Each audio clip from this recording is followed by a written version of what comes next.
Les gens me demandent souvent pourquoi notre monde n'est que fraude, tromperie, manipulation, asservissement. Quelle en est la cause profonde? La cause profonde s'appelle la Réserve fédérale US.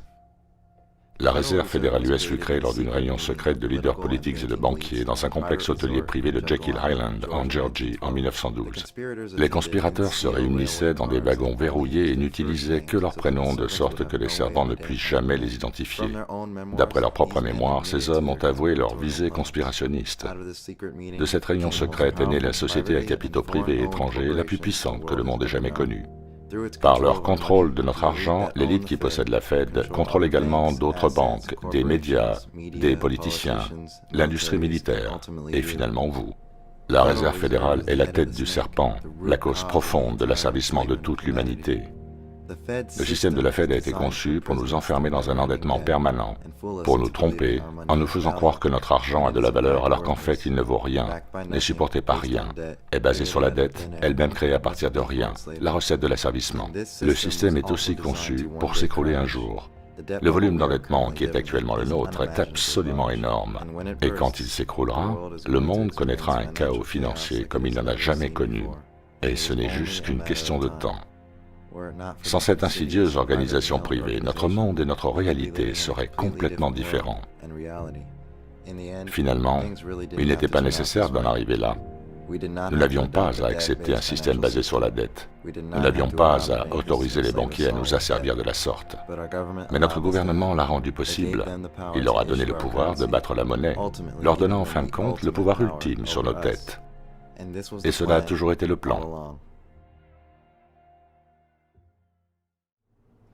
Saviez-vous que le naufrage du Titanic est à l'origine de la création de la Fed?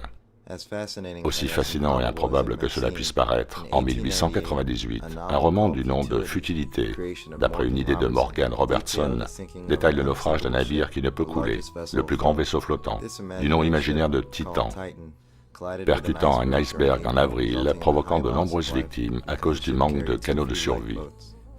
14 années plus tard, dans des similarités troublantes, le navire Titanic reproduisit ce qui fut raconté dans ce roman. Les deux navires ont des noms quasiment identiques, tous les deux conçus pour être inchavirables, tous les deux vendus comme les plus grands navires flottants, tous les deux percutant un iceberg en avril, les deux naufrages provoquant de nombreuses victimes dues au manque de canaux de sauvetage. Et enfin, ces deux vaisseaux ont des caractéristiques techniques et un agencement identiques. Benjamin Guggenheim, Isidore Straus, le patron des grands magasins Macy's, et John Jacob Astor, l'un des plus riches, si ce n'est le plus riche à cette époque, furent tous victimes du naufrage. Ces trois hommes représentaient l'opposition principale à la création de la Réserve fédérale US. À partir d'avril 1912, toute opposition à la Réserve fédérale fut éliminée. En décembre 1913, naissance de la Réserve fédérale, contrôlée par la cabale de l'élite du monde de la finance, dont l'agenda final est l'asservissement total de l'humanité. Tout ça n'est-il qu'une coïncidence? Je pense que nous ne pouvons plus nous permettre de croire en de telles illusions.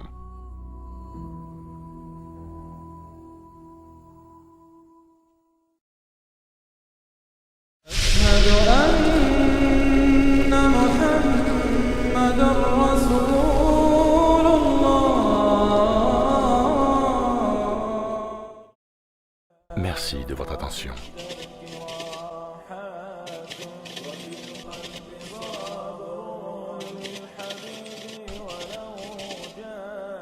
سلام